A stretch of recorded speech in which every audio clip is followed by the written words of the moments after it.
What is going on, football fans? Back at it with another New York Giants video. And before I get started with the video, I just want to say thank you to each and every one of you guys. Everything that you've done for me the last couple, this whole week with free agency. It's been a lot of fun with those live streams, covering it with you guys. Can't say thank you enough.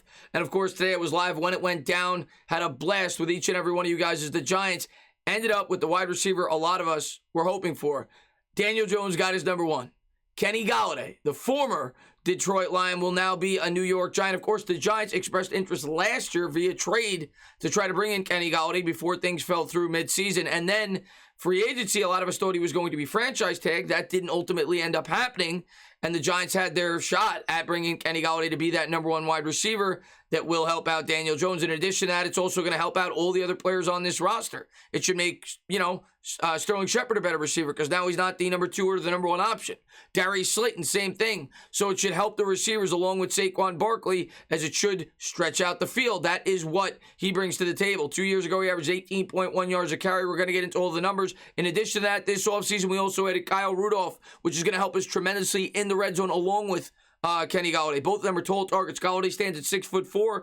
Last year, the Giants ranked 31st, second to last in the entire league in red zone efficiency. I expect that number to go way up with the return of Saquon Barkley now having two tall targets in that red zone known for catching footballs. Golladay led the league in touchdowns 2 years ago in 2019, in which Matthew Stafford missed half the season. So I think this is a really good pickup. Now, the money, a lot of people are going to look at this contract. They're going to say, oh, no. They're going to flip out. First thing you got to realize, it's 4 years for $72 million, but only $40 million is guaranteed. So we'll start there. Okay, and like I said, I'll have a video up tomorrow probably breaking down the contract when the full details come out because I don't know what it is on a per-year basis, but I'll give you guys an estimate as to what I think it could be.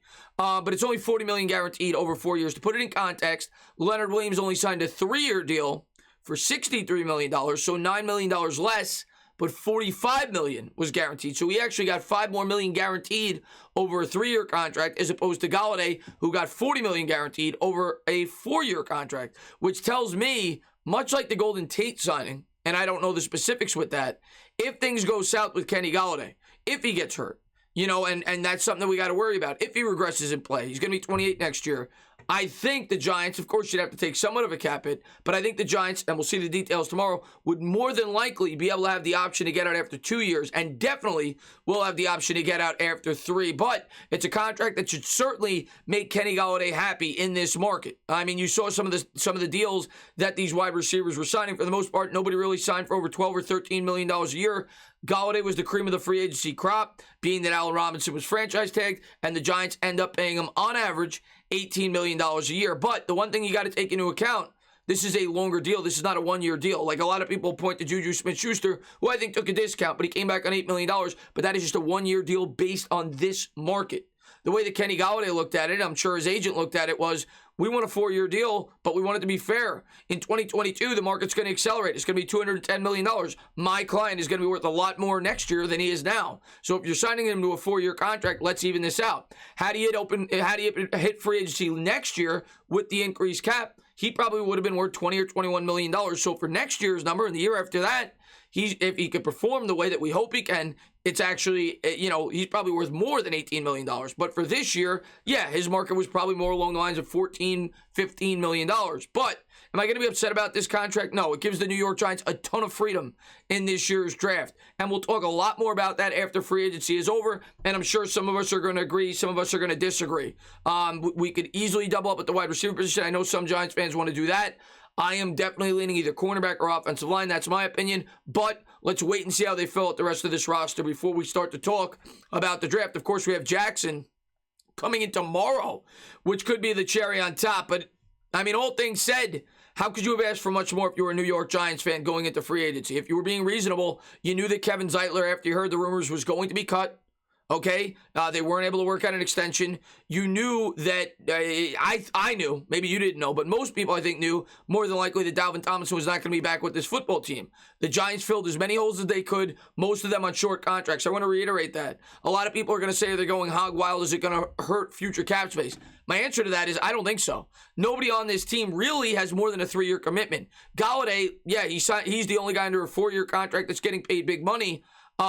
But like I said, they're probably going to be able to get out after 2, and they'll certainly be able to get out after 3. And we saw the contract with Leonard Williams. They'll be able to get out after just 2 years. So the Giants definitely will have cap flexibility going forward to be able to extend Daniel Jones if things work out. We'll have to wait and see with Saquon Barkley and what happens this year. But I'm sure if they have to extend him, if that is in the plans, the New York Giants will set the contract appropriately to be able to fit it. But Golladay definitely helps out the New York Giants, and I think most of us agree on offense, this was probably our biggest need. We definitely need to shore up that offensive line, there's no doubt about it. But Daniel Jones, we could not have let him go this offseason without better weaponry. And Dave Gettleman, who deserves a lot of credit, and Joe Judge, who I'm sure worked collaboratively with him, deserve a lot of credit for bringing these weapons in. You got John Ross on a 1-year, $1 million guaranteed contract, 2.5 overall. You got Kyle Rudolph on a 2-year, $12 million contract that only goes about $4.5 million against the cap. A well-rounded tight end that's going to help in the red zone. And then, of course, the main event. You ended up getting Kenny Golladay, and we'll see how they continue to fill out this roster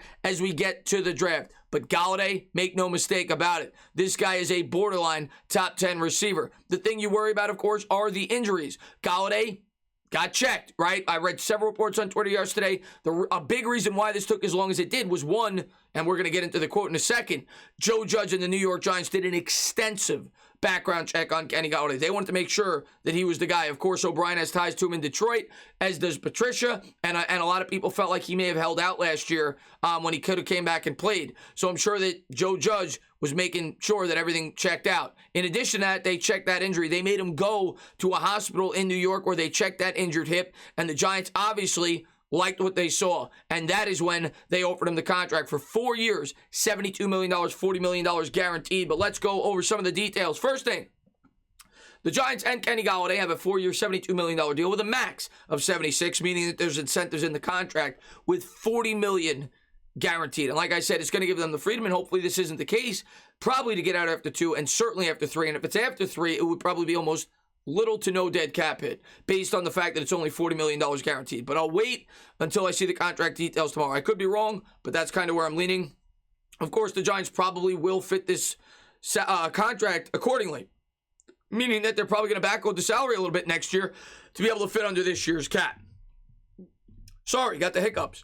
Next thing we're going to pull up is the statistics for Kenny Golladay. He didn't start his NFL career until he was 24. I think he's a former second-round pick, if I'm not mistaken. Like I said, a tall threat, reminiscent of what Plaxico Burress. Obviously, we hope he has near the impact that Burress had. Burress was fantastic for Eli Manning and was very much a major reason why Eli Manning grew as a quarterback early on in his career. Through his 4 years with Detroit, he has 1 Pro Bowl appearance. And he had 2 straight years in 2018 and 2019 with over 1,000 yards. He averaged 18.3 yards per catch in 2019, his lone Pro Bowl season, which is fantastic. And that is the exact type of receiver that you want to bring to this New York Giants football team. Guys that could stretch the field, guys that could really fit in the Air Coryell scheme. In addition to him, of course, you brought in Ross, which to me signifies that the New York Giants are going to look to take a lot more shots down the field this year. This past year, in only 5 games, he had 338 yards, so he was on pace for 3 straight 1,000-yard seasons before he went down with the hip injury. Also, I wanted to point out, in 2019, as good of a season as that was, where he led the league in touchdowns, as you see in that bold numbers, 11, half of the season he was without his quarterback. Matthew Stafford went down that year. He did it with a backup quarterback for a lot of it. So he's definitely demonstrated in the past that he could be a very good wide receiver. And like I said, I think he fits this scheme beautifully. And I think that's why the New York Giants were looking to trade for him last season. Then I wanted to jump into what Daniel Jones actually came out and said to Kenny Golladay, according to Kenny Golladay, during his press conference today. Daniel Jones helped recruit Kenny Golladay to the Giants. And this is off of Kenny Galladay's mouth. He just said how good of a player he thought I was, and I pretty much said the same thing about him. He also just said, we're trying to do something great here. And that's what I'm all about. Kenny Golladay, of course, impressed there with Daniel Jones based off the quote. And, of course, you have to figure that Jones, Barkley, and the Giants offense, and seeing what Joe Judge built last year, of course, the money's the major factor, but certainly played a factor into deciding Golladay coming over to the New York Giants. And like I said, I do think he fits Jason Garrett's scheme very well, as does Kyle Rudolph. This then coming out from Albert Breer. Thought this was interesting. Giants coach Joe Judge has been very specific on who he brings in. So after a visit that went from Thursday night all the way through Friday. He called around to people he knows, including ex-Lion teammates, on Kenny Golladay last night. Judge wound up really liking Golladay. So to no surprise of many, Joe Judge did his due diligence. He wanted to make sure that he was getting the right guy, and after doing his research, he felt comfortable bringing in Golladay to be the New York Giants' #1 wide receiver.